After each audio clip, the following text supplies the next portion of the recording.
Agora, para ver como é importante a gente manter os filhos no nosso meio de trabalho, né? A sucessão hoje vem sendo um gargalo muito grande no agronegócio, muito grande. Não só no agronegócio, como em muitos negócios, né? Vem sendo um gargalo. Não que a criança, não que o jovem tenha que seguir os nossos passos, né? Como pais, mas pelo menos ele terá a opção É. de seguir ou não, Isso que eu acho né? muito importante. Tem que dar liberdade, porque cada um tem o seu perfil, né? É verdade. Esses dias eu estava dando uma entrevista falando agora dos desafios do agro, né? Dessa Uhum. crise, enfim. E eu falei, dentro das propriedades, aproveitar os talentos, porque às vezes o teu filho não tem talento para tal coisa na propriedade, mas tem talento para outra coisa, né? Às vezes É dentro da verdade. propriedade mesmo, sabe? Então, assim, o quanto é preciso dar a liberdade, mas dar a oportunidade. Com certeza. Então, eu falo, nós, as crianças lá, né, a gente sempre procura, eles participam de tudo, eles sabem de tudo como funciona, eles ajudam desde pequenininhos, né? Olha Eu só. tenho um sobrinho de 3 aninhos, ele quer ajudar, porque a gente ensina, né? Então, ele quer estar em cima do trator, ele pega a chave para arrumar o trator, então, tudo ele quer ajudar, ele quer ajudar. Então, o despertar disso, né? E esse conhecimento e abrir essa porta só vai agregar. Se não quiserem ficar na propriedade, ok. Sim, Mas aí vai ser uma opção, né? E eles vão ter essa oportunidade de se desenvolver lá dentro. com certeza. E é de pequeno que se cria o amor, não adianta, né? Então ele está ali no contato com máquina, com animais, com a terra. Impossível não criar um amor pela terra. É, Quando você tem esse contato direto, o agronegócio é o que a gente fala. Ele nasce e se cria dentro da gente, porque hoje você pegar alguém que não tem nenhuma ligação e querer torná-lo um produtor é praticamente impossível, né? a gente vê modelos de negócio, né? Que aí foge do que a gente vem falando de propriedades menores, de propriedades Isso. familiares, né? Que é Uhum. outro padrão de negócio, onde a gente vê grandes empresas, grandes grupos, né? Sim, Dentro do agro. Aí é uma situação. Mas a gente fala da nossa realidade aqui, isso mesmo. né? Do que formou as propriedades, da realidade que a gente vive, né? E o que faz com que as propriedades permaneçam. E aqui é muito, por serem pequenas e médias propriedades, é muito o amor pela terra, a união da família. É o que mantém o nosso agro aqui ainda. Com Né? certeza. Na verdade, a maioria esmagadora hoje das áreas rurais, principalmente no sul, mas praticamente no Brasil todo, são de áreas não tão grandes.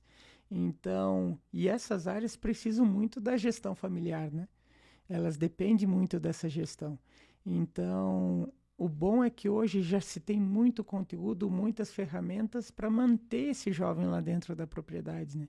Que antigamente uma coisa que não deixa de ser uma proteção dos pais, que eu ouvi muito e aconteceu comigo também, que numa parte da minha vida eu também fui um que saí porque os meus pais, não, você tem que estudar, tem que Exato. se formar para trabalhar na cidade, que aqui é muito sofrido, né? É a questão do sofrimento. E realmente era. E realmente Né? era. Só que o que que acontece? Hoje, com a evolução do agronegócio e com as imensas possibilidades que existem, a gente não está falando só de produzir grão. Hoje você tem N possibilidades para você se produzir e ter valor agregado em produtos, desde a pequena até a grande propriedade. Então, depende só de dar liberdade para os jovens procurar alternativas, pensar como família, pensar como gestores, porque um dos grandes desafios hoje também é ter uma gestão eficiente dentro da propriedade rural, né?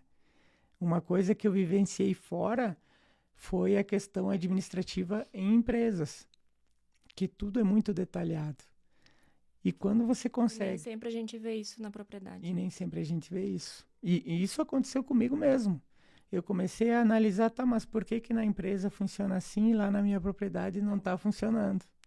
E aí a gente começa, não está na hora da gente profissionalizar essa gestão aqui.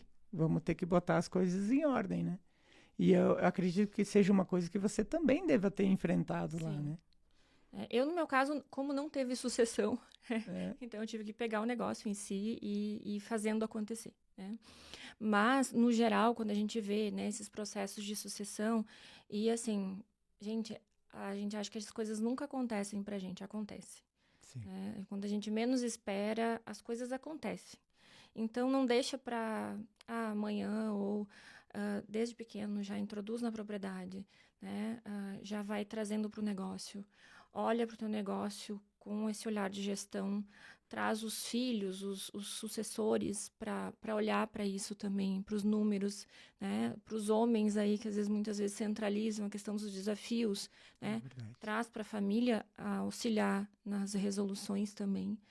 Isso era uma coisa que a gente vivia em casa, então tinha os desafios, meu pai sofria sozinho, né? Porque, por exemplo, um momento de crise como agora, ele passou por momentos de crise e a gente não teve como auxiliá-lo porque ele não deu abertura, né? Então, o quanto é importante, assim, dividir isso, e a gestão parte por esse princípio também, Sim, né? De sim. delegar, de dividir, de todo mundo participar dessa construção das soluções.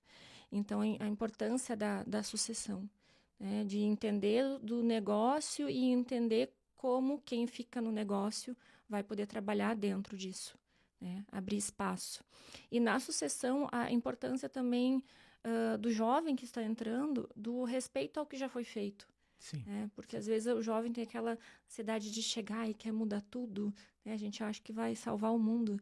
E isso é parte da... Todos nós passamos por isso, passamos né? por isso. Então, eu vou mudar tudo na propriedade. Calma, tem coisas que sim, devem ser mudadas. Mas o quanto já funcionou dessa forma, o quanto eu preciso manter as bases, o que manteve minha propriedade até agora. Né? Olhar para isso. E a partir disso, sim, fazer essas transformações para a propriedade expandir. Né? Mas mesclar esse novo com o que já existia é bem importante para as duas gerações. Né? Uhum. E eu acho que você tocou num assunto bem importante, Luísa, que até é a tua área, a questão psicológica, sim, né?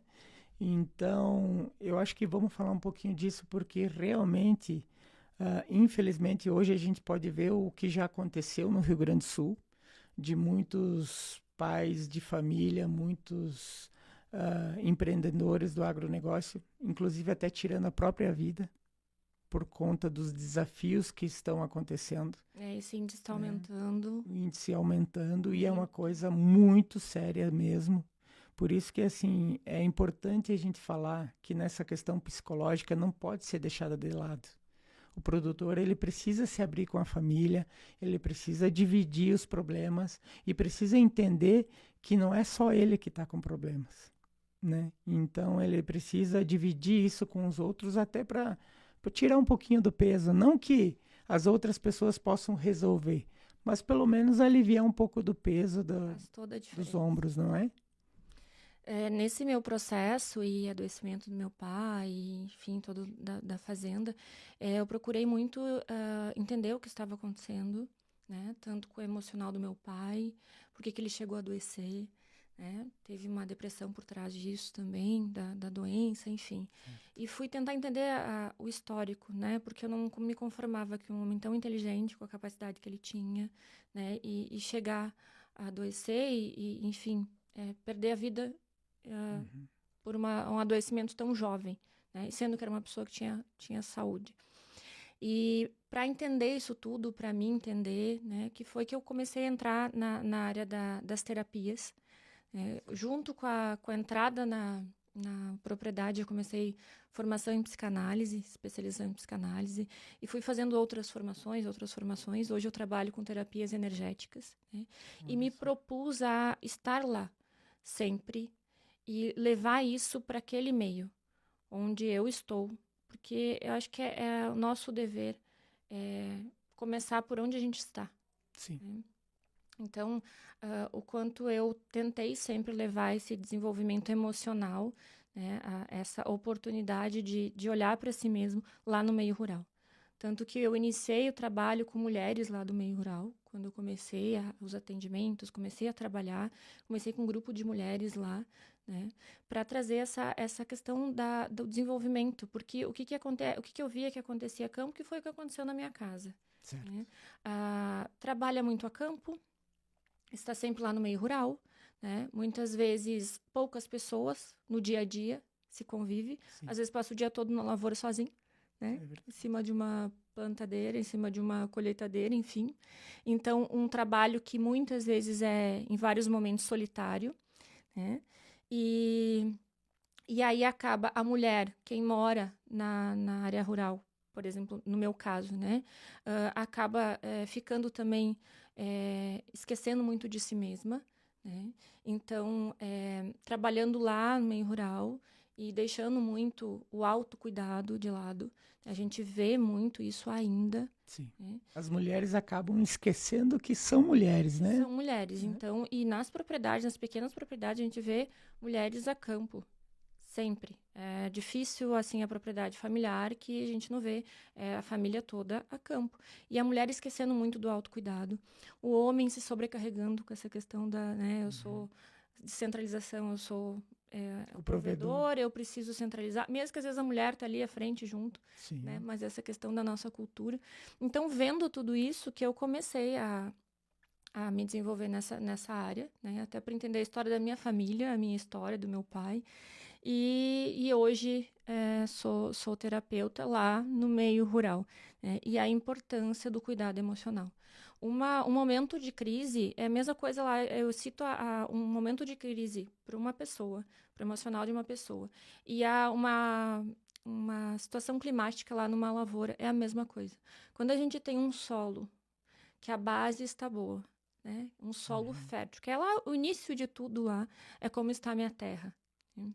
Verdade. Então, se eu tenho lá um solo estruturado, fértil, numa situação de estiagem, com boas sementes, né? E as sementes a gente planta todos os dias no nosso emocional, com boas sementes lá, por mais que sofra com a estiagem, com certeza o resultado ainda será muito melhor do que uma terra infértil, sem cuidado e sem boas sementes. O nosso emocional da mesma forma.